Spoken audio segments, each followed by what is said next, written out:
Ground zero, किसानों की आवाज, मजदूरों की आवाज, विद्यार्थी की आवाज, और आप देख रहे हैं जनता की आवाज द अनुज हनुमत शो।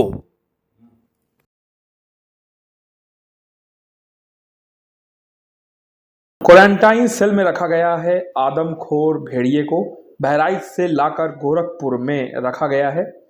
बहराइच में आतंक मचाने वाले आदमखोर भेड़िया बीती रात गोरखपुर लाया गया। इसे शहीद अशफाक उल्ला खां प्राणी उद्यान में विशेष देखभाल के लिए क्वारंटाइन सेल में रखा गया है। आदमखोर भेड़िए को वन विभाग की टीम ने बमुश्किल रेस्क्यू किया था। भेड़ियों के खौफ से बहराइच जिला भयभीत हो गया था। उसका खौफ जिले के 35 से ज्यादा गांवों में था। इन भेड़ियों ने 8 बच्चों समेत 9 लोगों को अपना शिकार बनाया था। इनमें से 7 लोगों की मौत एक ही माह में हो गई थी। हालांकि अभी इलाके में कुछ और भेड़िए मौजूद हैं जिन्हें वन विभाग द्वारा तलाशा जा रहा है। बहराइच जिले में भेड़ियों का आतंक इतना बढ़ गया था कि ग्रामीणों की सुरक्षा में कोई चूक न हो, इसलिए मुख्यमंत्री योगी आदित्यनाथ खुद इस अभियान को मॉनिटर कर रहे थे। अभी तक जिले में 4 भेड़ियों को पकड़ा जा चुका है। इसमें एक भेड़िए की मौत हो चुकी है, जबकि 2 भेड़ियों को लखनऊ चिड़ियाघर भेजा गया है। सबसे खतरनाक और हमलावर माने जाने वाले भेड़िए को गोरखपुर चिड़ियाघर में रखा गया है। गोरखपुर चिड़ियाघर चिकित्सक डॉक्टर योगेश ने बताया कि एक भेड़िया को गोरखपुर चिड़ियाघर में रखा गया है। उनकी सेहत पर लगातार नजर रखी जा रही है। यह गोरखपुर चिड़ियाघर में आने वाला पहला भेड़िया है। उन्होंने बताया कि कड़ी मशक्कत से रेस्क्यू कर सभी भेड़ियों को पकड़ा गया, जिसके बाद से वहां के ग्रामीणों ने फिलहाल राहत की सांस ली है। लेकिन देखना होगा कि भेड़ियों का आतंक कब खत्म होगा और बाकी बचे भेड़ियों को वन विभाग कब तक पकड़ पाएगा। ग्राउंड जीरो के इस खबर को देखने के लिए धन्यवाद। हमारे चैनल को ज्यादा से ज्यादा सब्सक्राइब करें और इस वीडियो को शेयर करें। धन्यवाद। डॉक्टर साहब, एक भेड़िया लाया गया है जो बहराइच में आतंक का पर्याय बना हुआ था। अब कैसी स्थिति है और कितना खूंखार है? मेरे लिए तो कोई वन्यजीव खूंखार होता ही नहीं है, क्योंकि वन्यजीव है उसका व्यवहार ही वैसा होता है। अलग अलग वन्यजीवों का व्यवहार अलग अलग होता है। जो भेड़िया कल रात को लाया गया था अभी वो बिल्कुल ठीक है, स्वस्थ है, और उसको चिड़ियाघर का जो हमारा जो नाइट सेल है उसके नाइट सेल के अंदर रखा हुआ है, क्वारंटीन करके रखा हुआ है, और 3 से 4 हफ्ते तक के लिए कम से कम क्वारंटीन रहेगा वो। इस क्वारंटीन के पीरियड में ही हम लोग को ये पता चल जाएगा कि उसके अंदर कोई विशेष समस्या है, कोई चोट है, कोई बीमारी है, इसका भी हम लोग पता कर लेंगे, और उसके बाद से जैसा अधिकारियों का आदेश होगा आगे कार्रवाई की जाएगी। अच्छा, अगर भेड़िया वहाँ काफ़ी दिनों तक आतंक मचाया हुआ था, कई लोग 1-2 की जान भी गई और कई लोग घायल हुए, ऐसे में इस भेड़ियों को लाया गया, तो आप लोग सतर्कता के लिए किस तरह बरत रहे हैं? और यहाँ आप अस्पताल में उसको क्वारंटीन करके रखे हुए हैं, तो क्या उस पर ध्यान दिया जा रहा है? डाइट पर क्या ध्यान दिया जा रहा है, क्या कुछ उसके लिए?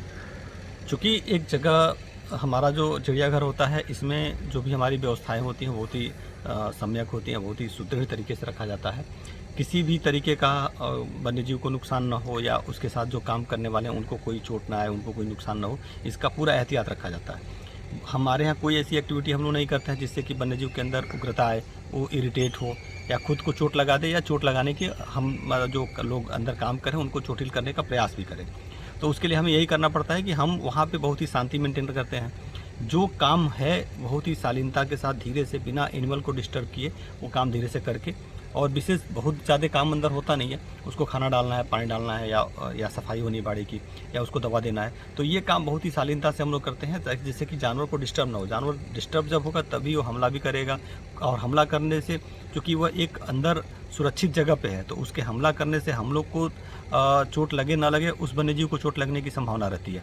तो इसलिए हम लोग अंदर कोई ऐसी एक्टिविटी ही नहीं करते हैं जिससे कि वन्यजीव के अंदर उत्तेजना आए, एग्रेसिव हो, और वो जाके अपने आप को चोटिल कर। अच्छा डॉक्टर साहब, अगर बात करें जिस तरह भेड़िए कहा जाता है कि इतने आदमखोर नहीं होते, आखिर ये सब जो मर जाते हैं, मांस जो शेर और घायल कर देते हैं, इस तरह करते हैं, अगर इतने गांव में प्रभावित कर रहा है और कईयों की जान इसने ले ली, ऐसे में क्या लगता है क्या वजह रही होगी?